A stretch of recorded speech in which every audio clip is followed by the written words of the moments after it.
Speaking of Disney, John, you brought this article.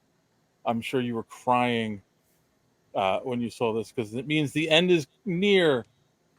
Disney is no longer producing physical media in Australia. Physical, physical. I Yeah, want to get I'm, physical. no, I'm seriously bothered by this. Like this is like you can.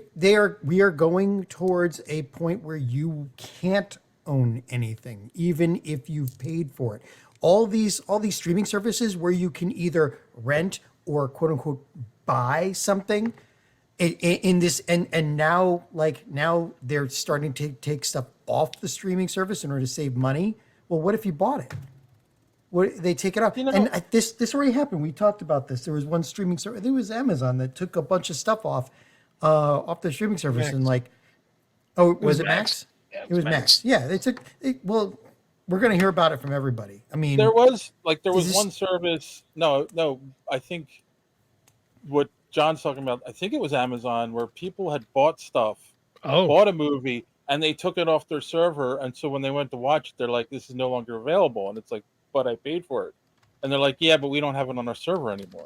Yeah, and that's and you look at the terms of service when you purchase it, and it's your standard. We can't guarantee that you'll always have access to it, and you can't sue us. You have to go through arbitration. It's a bunch of legal crap, you know. So and that's why I have a huge collection of Blu-rays and 4K DVDs and all that is because I So can't trust them. can I play devil's advocate here? You can play Um, Mephisto. uh, I think with music, I kind of feel it's dangerous to not have physical media. Like you should be able to, even if you like use a service, you should be able to download that and burn it to a CD or something because music you will listen to over and over again, right? Like you put it on your car when you're working out, whatever, right? But movies, let's be honest, like and even TV shows, how many times do you go back and watch a movie? Like I know people that have. I know someone who has an insane movie collection, like thousands of movies and DVDs, and it's like I'm he's got close to that. stuff. He's got stuff he's never opened, and I'm like, well, why? He's like, well, because I own it. It's like, okay, but what's the point? Like, if you're never watching this stuff, why do you have to own it? Like, I feel like you're feeding into an addiction. Like I can understand one or two movies that you really love. It's your absolute all-time favorite movie. You want to own it on DVD or Blu-ray or whatever the media is. But like, there are so many movies I've watched and I love, but I don't go back and watch them all the time. If it I happens to be on TV, I'll watch it. But like, I don't seek it out. Yeah, I'm not a crazy guy like that, but I do buy what I like. But like, my nephew was over this week. What did I do? I cracked open Nobody, Red and Red 2 with Bruce Willis. Was it John Wick? And we had a whole bunch of others that were on tap in case we had time. Like, I didn't want to have to go to a streaming service and rent that again. I bought it. I should be able to watch it. And I should be able to go, bring a few over to, my family, any of my family's houses and watch it, And I you know? I feel like if you buy something from a service like Amazon, and let's just say like a lot of people have media servers on their houses now, you should be able to transfer it to your own computer at that point. Like there should be a way to do it, but you can't. And I think that's the issue. It's not the fact that physical media is going away. It should be if I buy this from Amazon, I should be able to download it to my computer and do what I want with it after that. And some of them allow you to download stuff to like your phone. I haven't seen one that allows you to download to your computer, and they won't do that because it's the same problem that they had when Napster was around. And they don't want you downloading anything. They don't want you to own it. That's why there's so many hurdles to actually trying to copy a stream when you're watching a YouTube video or listening to something on name the Audacity or any of the audio services. It's like they're putting protection in place and they're stopping you from being able to use any program to actually record it. We're going back to the days where you're going to hold a recorder up to the speakers on your computer, just like we used to do in the old days in the radio. Right, but It's yeah, that stupid. I mean, you know. Drew says he can stop collecting figures whenever he wants. He doesn't have an addiction. I feel this. I feel the same way, Drew. Yeah, no, you're being quiet on this, GD. Yeah, you're a young one, JD. What do you think? I stream everything now. I have a collection of DVDs that I haven't opened in years. I haven't opened them in years. So doesn't matter to me. I'm honestly, I think this is a smart move on their part if no one's buying the physical media. That's the thing. Like That's what we're not talking. That's the other Like, problem. here's the thing: is everybody's freaking out, like, oh, they're not going to make this anymore. Well, no one's buying it. People were buying it; they make it, Yeah. right? Yeah. It's not. This is not an evil plot by the corporations. Well, yeah, but No one's but buying the thing is that the logical conclusion of it is that people will then, if they're not buying it, they're going to buy the stream, and then the stream will go away, I haven't and they bought will a be stream. left with nothing. I haven't bought in years, man. I don't buy movies anymore. I rent them if I want to see it, or I stream, or they're available for streaming. That's just kind of the world we live in right now, man. Like the idea of owning a movie just isn't a thing anymore. Yeah. It just isn't. You know. It doesn't matter either. The next Carrington event will erase everything anyway, or global warming will kill us all. So That's such a like a negative old man thought. I mean, it's just the way things are done. Like time evolves, things move on, right? Like well, as a pack rat, I mean, like I would much rather read comics now, or even most cases books on my iPad than half them. Like I like my collection behind me, but those are the ones that I love. Like there's a lot that are sitting in a basement, taking up dust, right? Like I like the idea of just having everything digital, and like I create content. It doesn't bother me if people look at it through this. Yeah, I get it, but then again, the way the corporations have been acting lately, all of that could go poof in a day, and you paid for it. They have your money. I mean, like I paid 99 cents for a book. Like okay. Yeah, but how many books do you read? I mean, I don't know. I've spent a couple of $100 on books just in the last 2 months. How many because books? I How read many that much?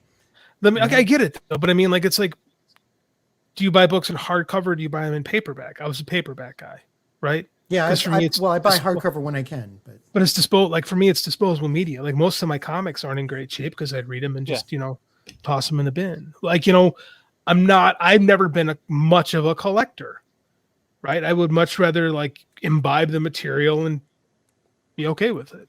You're just truly zen. My father live in the moment. My father read a lot, and he used to go to a secondhand bookstore, and he could bring back books he had read. They would take them to resell them, and then he would get credit. He would buy more books and like do it that way, because again, like he was like, I read the book. Why do I need to own it? I'm not going to read it again. Only stuff that he really liked, he kept, So yeah. I don't know, man. I'm just like, it doesn't bother. Like, I just, if people were, here's my thought with corporations want to sell things, right? Yeah. I don't think when it comes to stuff like this, I don't think control is really the issue. It's how to maximize profits. And if people were buying Blu-rays, buying DVDs, buying this stuff, that would be the focus. That's the whole thing. Like, what's the consumer want? There was all this push for online content and streaming and everything from them. They put that out of business themselves, because now people are just like, well, I can sit at home and watch it. I don't need the physical disc. I just hit my remote, go to Disney Plus, put up the Avengers, and I'm good. Like, why do I have to go own the Avengers? The only thing is and that's the thing too. Like, one of the selling things was the extra content that came on DVDs, but like, I barely ever watched that stuff, and I was finding out that like some of the content wasn't even worth it. Like they'll come out with an anniversary edition with new extra content. And well, that's a trick, just like the multi, right. What covers of comic days, like variant covers, yes. Yeah, variant covers. And I don't know if any of the young ones that are watching us remember this or were born when this happened. But it used to be DVDs, CDs, DVDs, and even into the Blu-ray era. They used to have secrets built into them. Like if you clicked play at a specific point, when in the intro that played over and over again, the looped intro, when like something happened in the background, you would unlock stuff that was on the Blu-ray player, and they don't do that anymore. There used to be whole websites dedicated to Blu-ray or movie disc secrets. Things you could unlock at home, and then like I forget, it was like on the Wonder Woman Blu-ray. I think this is the last one I remember. Like if you hit the button at a specific time, you unlock. They had an episode of the original Wonder Woman TV series on the Blu-ray.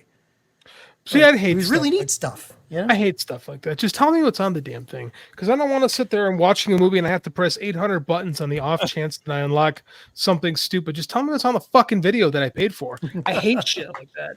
I want to watch a movie. I don't want to play Indiana Jones. nice. All right.